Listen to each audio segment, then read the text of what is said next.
On est parfois face à un texte et on se demande mais comment ça marche? Comment ça arrive à être aussi convaincant, même quand ça décrit une réalité qui semble, complètement à part? Aujourd'hui, c'est exactement ce qu'on va faire. On va disséquer, de façon totalement neutre, l'anatomie d'un récit bien particulier.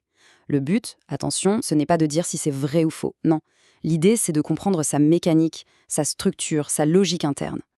Alors, pour commencer, on va plonger directement dans le vif du sujet avec cette citation. Elle est vraiment centrale parce qu'en fait, elle pose tout de suite la règle du jeu de ce récit. Méfiez-vous des apparences.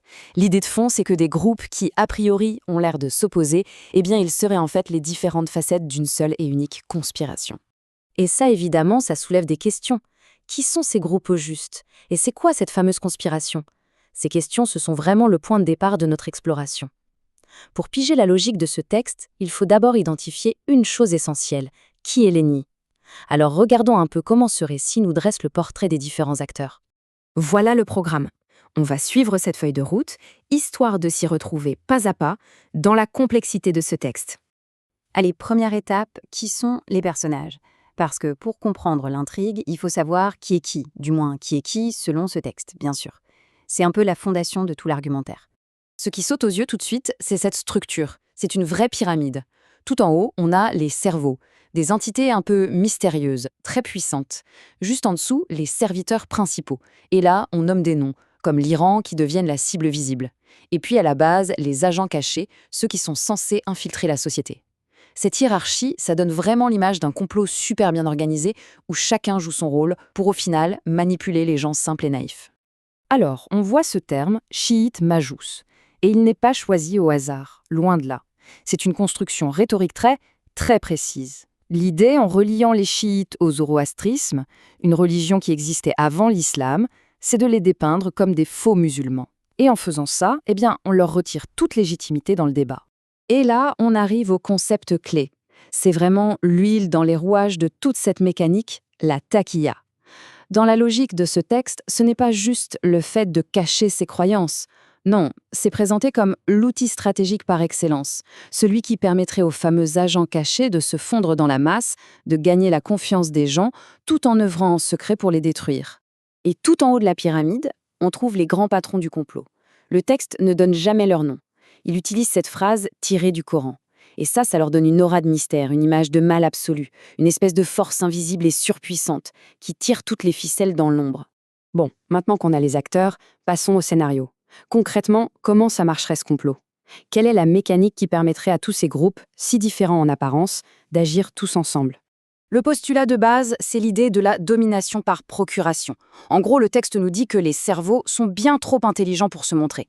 Alors, ils auraient besoin d'un intermédiaire, d'une façade, d'un acteur visible pour faire le sale boulot. Et ce rôle-là, d'après le texte, c'est l'Iran qui le jouerait. Et voilà comment la stratégie se déroulerait en 4 temps. D'abord, l'étape 1, l'opposition de façade. L'Iran fait semblant de s'opposer au cerveau pour avoir l'air crédible. Étape 2, ça permet d'attirer des partisans, des gens un peu naïfs qui croient à cette rébellion. Troisième étape, la subversion de l'intérieur, avec les agents cachés qui attaquent les fondements de l'islam. Et pour finir, l'étape 4, la coordination. Tout ce petit monde serait financé et dirigé en secret, toujours par l'Iran. D'accord. Mais la question qui se pose, c'est comment l'auteur du texte prétend avoir découvert tout ça? C'est quoi sa logique? Sur quelles preuves il s'appuie pour dire qu'il voit ce que personne d'autre ne voit? C'est ce qu'on va regarder maintenant. Ici, le contraste est frappant. Le texte joue constamment sur ce double niveau. D'un côté, l'apparence publique, celle que les naïfs goberaient tout cru, et de l'autre, la réalité cachée que seul l'initié, l'observateur averti pourrait voir. Et le truc, c'est que toute opposition visible est retournée pour devenir en fait une preuve de collaboration secrète. Le texte va même plus loin. Il propose un genre de kit du parfait détective pour démasquer les agents infiltrés. Et cette liste de signes qui ne trompent pas, c'est rhétoriquement fascinant. Ce qui est dingue, c'est qu'il est dit que n'importe lequel de ces signes, un seul, suffit. C'est une preuve définitive. Et là, la logique devient complètement blindée, impossible à contredire avec une autre explication. Cette citation, elle est vraiment importante. Elle nous dit quoi? Elle nous dit que la complicité est consciente, elle est volontaire. Il n'y a pas de place pour l'erreur, pour le doute. Dans cette vision du monde, les méchants ne sont pas des gens manipulés sans le savoir, des idiots utiles. Non, ils savent très bien ce qu'ils font. Ça supprime toute nuance et ça dresse le portrait d'une trahison pure et simple. Le texte va jusqu'à décrire un mécanisme de contrôle pour les recrues les plus convaincus. Il est question de chantage. L'allégation, c'est que des actes criminels seraient filmés sous un faux prétexte religieux et serviraient ensuite à garantir une loyauté totale. Évidemment, on rapporte ici cette allégation du texte de manière purement descriptive. Bon, on a vu toutes les pièces du puzzle maintenant. Essayons de prendre un peu de recul. Comment est-ce que tous ces éléments, les acteurs, le scénario, les fameuses preuves, comment tout ça s'emboîte pour créer une vision du monde qui se tient et qui est en même temps complètement fermée sur elle-même? Et en fait, on retrouve 4 grands piliers, assez classiques dans ce genre de rhétorique. Premièrement, l'énigme est unifié. Tout est lié, rien n'arrive par hasard. Deuxièmement, le savoir caché. Le narrateur, lui, il a la clé. Il a compris ce que les autres, les naïfs, ne voient pas. Troisièmement, la logique circulaire ou imparable. Si on essaye de prouver le contraire, ça devient juste une preuve de plus de la dissimulation. Et enfin, la vision binaire du monde. C'est nous contre eux. Point. Pas de grille, pas de nuance. Et c'est vraiment le cœur de notre démarche aujourd'hui. L'objectif, ça n'a jamais été de vérifier si c'est vrai ou faux ou non. Le but, c'était de démonter le moteur, de comprendre comment ce récit est construit pour être si efficace, peu importe qu'il corresponde à la réalité ou non. Et tout ça, ça nous laisse avec une dernière question.